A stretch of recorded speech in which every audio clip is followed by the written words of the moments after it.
Salut tout le monde, on se retrouve aujourd'hui pour parler d'alimentation. Suite au dernier paradigme du naturo où nous avons abordé les 12 bases d'une alimentation santé, nous allons aujourd'hui voir l'alimentation chronobiologique. Vous connaissez peut-être ce sujet sous le terme chrononutrition. C'est exactement la même chose, sauf que le terme chrononutrition est un terme déposé par le docteur Alain Delabosse. Pour cette raison et dans la suite de la vidéo, nous parlerons d'alimentation chronobiologique, ce qui revient absolument au même. Si vous souhaitez savoir et comprendre pourquoi il est intéressant de s'alimenter en fonction de nos rythmes biologiques, et donc en fonction du moment de la journée, alors surtout restez jusqu'à la fin de la vidéo. Prenez votre montre et on se retrouve tout de suite après l'intro.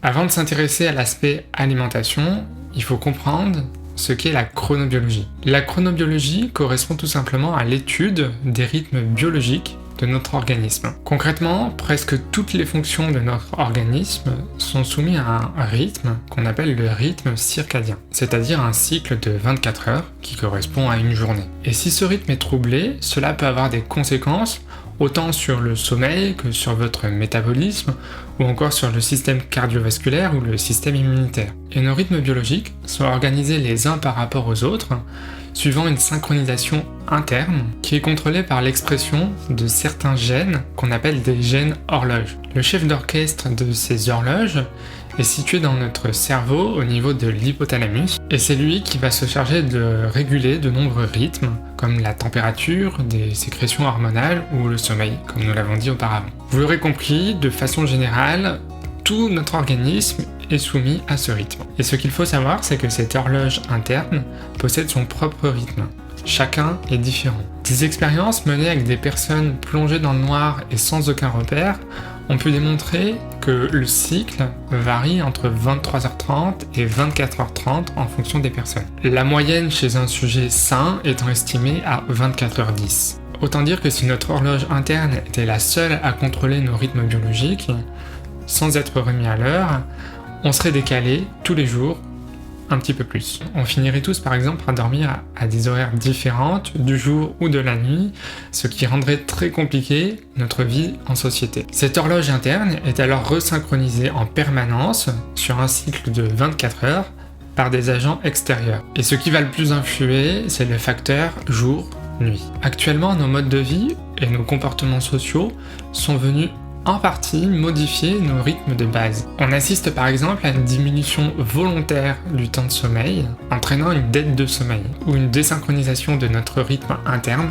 par rapport au rythme circadien. C'est le cas avec le travail nocturne, avec les gens qui vivent la nuit, avec le jet lag. Toutes ces choses contribuent à désynchroniser nos rythmes. Comme nous l'avons dit, l'horloge interne est le chef d'orchestre, mais il existe de nombreux musiciens qui adaptent les rythmes localement dans notre organisme.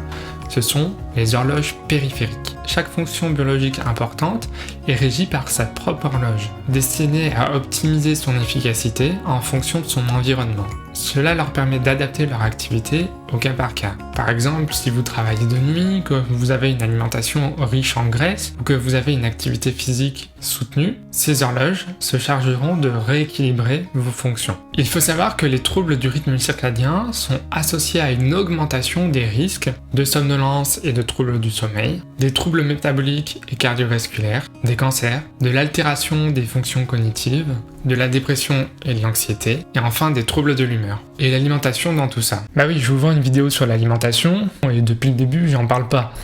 Mais non, rassurez-vous.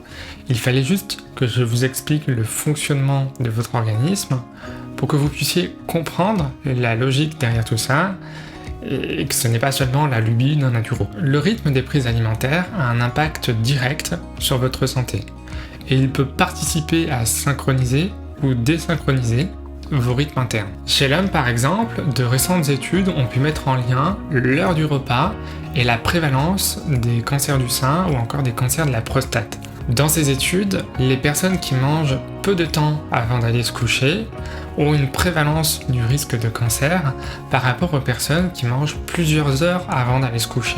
Notre rythme interne dépend aussi de nombreuses structures et fonctions du cerveau. En s'intéressant au rôle des neurotransmetteurs, sécrétés en partie par notre cerveau, on observe que les catécholamines, avec la dopamine et la noradrénaline, sont importantes dans la vigilance et l'éveil, alors que les indolamines, avec la sérotonine et la mélatonine, jouent un rôle fondamental dans l'endormissement et la qualité du sommeil. C'est pourquoi les catécholamines sont sécrétées en début de journée et les indolamines en fin de journée. L'équilibre de ces neurotransmetteurs est donc primordial pour préserver la qualité de l'éveil et du sommeil. Et le sommeil, c'est très important pour votre santé, comme vous vous en doutez.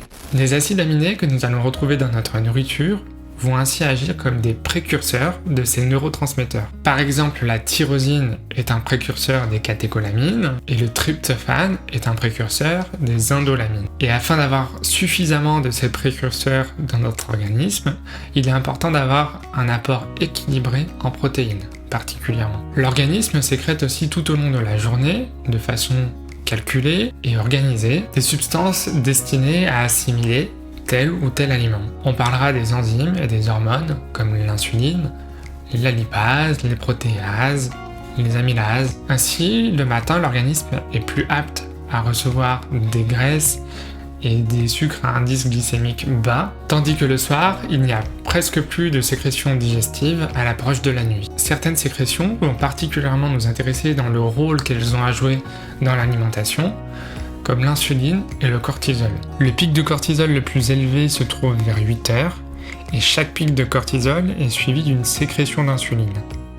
Cela explique l'augmentation de la glycémie à 8 heures chez les personnes à jeun, mais tout n'est pas si simple. La sécrétion d'insuline dépend aussi du moment de la journée où le glucose est ingéré. Une charge de glucose à 9 heures induit une insulinémie plus forte qu'une même charge à 15 heures ou à 20 heures. Ce résultat peut être interprété comme une baisse d'efficacité de l'insuline dans l'après-midi et la soirée, ou par une baisse de la réponse pancréatique. Les pics de cortisol les plus importants correspondent aux heures des repas, mais persistent même si on saute un repas. Je m'assure juste que vous êtes toujours en train de suivre la vidéo, parce qu'il faut avouer que ça fait un paquet d'infos à assimiler. Allez, je vous laisse. En alimentation chronobiologique, on va donc principalement se baser sur ces deux hormones. L'alimentation chronobiologique est un outil qui nous permet de respecter nos rythmes internes. Mais il faut bien comprendre que tout type de régime alimentaire peut s'adapter à la chronobiologie. Et cela devrait être le cas selon moi. Les conseils qui vont suivre s'appuient sur une vision de base de l'alimentation chronobiologique, mais ce n'est pas forcément la meilleure des alimentations, ou encore l'alimentation qui vous convient. Par contre, il est intéressant d'en comprendre les mécanismes pour pouvoir adopter la chronobiologie à sa façon de manger, ces rythmes étant valables pour tous et en tout temps, vu qu'ils sont inscrits dans nos gènes. L'alimentation chronobiologique, c'est l'art et la manière de manger de façon raisonnée les aliments en bonne proportion, en fonction du moment de la journée où ils seront le plus utiles, de l'activité de la personne, de sa taille et de l'intensité de son appétit, afin de satisfaire chaque jour les besoins en énergie de votre organisme. En fait, on s'appuie sur le fonctionnement normal de l'organisme humain pour corriger les erreurs alimentaires. Cela consiste donc à rétablir le bon tempo. On peut manger de tout, mais au moment où chaque aliment aura le plus d'utilité. En appliquant ce principe de base, chaque jour l'organisme est satisfait dans ses besoins, sans que les graisses soient stockées inutilement ou que la digestion soit perturbée. Il en découlera une amélioration de votre santé générale. Cette alimentation contribue par exemple à réduire le diabète, le cholestérol ou encore l'hypertension. On optimise notre digestion, on régule notre appétit et donc on favorise l'assimilation des nutriments sans stockage inutile ni fatigue digestive. C'est une façon de s'alimenter bénéfique pour la plupart des gens, mais comme je l'ai déjà dit, il va falloir adapter cette alimentation en fonction de vos spécificités, par choix ou parce que vous avez une pathologie par exemple. Si vous pratiquez un jeûne intermittent par exemple et que vous ne mangez pas le matin, il suffira d'appliquer les principes de la chronobiologie au repas qui vous reste. On pourrait résumer l'alimentation chronobiologique à ce fameux adage « manger comme un roi le matin, un prince le midi et un mendiant le soir ». Mais cet adage n'a rien d'une vérité absolue. Il vaut mieux comprendre nos rythmes biologiques pour mieux savoir nous adapter. En pratique, c'est plutôt simple. Il suffit de manger gras le matin, dense le midi et léger le soir. Mais on va rentrer un peu dans les détails en déroulant une journée type. Au petit déjeuner, les protéines seront utiles pour synthétiser des neurotransmetteurs comme la dopamine, qui va permettre d'avoir un effet booster matinal. C'est la clé de contact en quelque sorte. La noradrénaline et l'adrénaline, dont un des précurseurs est la tyrosine, est aussi issu des protéines animales ou végétales. Le matin, nous sécrétons des protéases nécessaires à la digestion des protéines. Les glucides, eux, seront surtout utilisés sous forme de sucre à un indice glycémique bas, car au réveil, nous avons un pic de cortisol et donc un autre d'insuline qui s'ensuit. En cas de consommation excessive de sucre, qui plus est s'il est raffiné ou à un indice glycémique élevé, cela va augmenter de façon instantanée la sécrétion d'insuline. Et c'est dans ce cas de figure que nous parlons du coup de barre de la matinée, qui n'est autre qu'une hypoglycémie réactionnelle. Quant aux lipides, la sécrétion de cortisol dont nous venons de parler est suivie d'une forte sécrétion de lipase. Donc en apportant les bons gras le matin, on empêche à l'organisme de stocker la graisse et on lui fournit de l'énergie pour la journée. Ces gras saturés et monoinsaturés vont être transformés tout au long de la journée en gras polyinsaturés, indispensables à la reconstitution cellulaire pendant la nuit de tous les tissus organiques et musculaires de l'organisme. Cela sera aussi utile pour réguler notre sécrétion de cholestérol. À midi, les repas devraient être le plus denses possible, riches et nourrissants. C'est le moment où l'organisme a besoin d'énergie et où il assimile le mieux les protéines grâce à une sécrétion importante de protéases. Concernant les glucides, nous sécrétons à ce moment de la journée des amylases, enzymes digestives nécessaires à leur digestion. Le besoin énergétique de l'après-midi nécessite un glucide à indice glycémique bas exclusivement. Il facilite aussi l'assimilation des protéines. Il est important d'éviter les glucides à indice glycémique haut, car la digestion des protéines est longue et diffuse tout l'après-midi, les acides aminés produisant une énergie en continu sans sensation de faim. Rajouter trop d'aliments sucrés, en plus de perturber notre organisme, reviendrait à perturber notre système digestif et à ne plus recevoir de façon diffuse ces acides aminés. Les lipides sont encore digérés grâce à une sécrétion de lipase présente, mais à partir de 14 heures, le cholestérol n'est plus synthétisé et le surplus est facilement stocké. Le goûter. Vers 16-17 heures, ce repas est intéressant, car il permet de chasser la fatigue de fin d'après-midi. Les glucides sont assimilés au mieux à ce moment de la journée, sans risque pour le pancréas. Cette collation doit absolument être prise au moment du retour de l'appétit, ni trop tôt, ni trop tard. Si elle est prise trop tôt, les pics de cholestérol et d'insuline viendront après et déclencheront à nouveau la faim.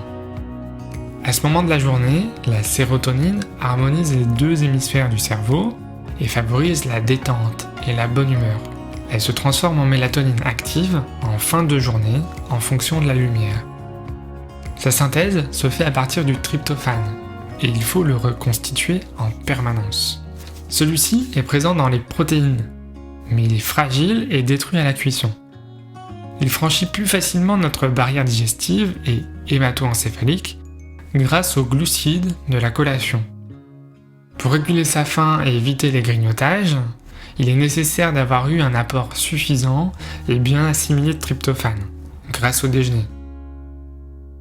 L'apparition d'un petit pic de cortisol provoque une petite sécrétion d'insuline permettant l'ingestion de sucre pour éviter le déstockage des protéines et compenser la fatigue liée au fonctionnement des organes.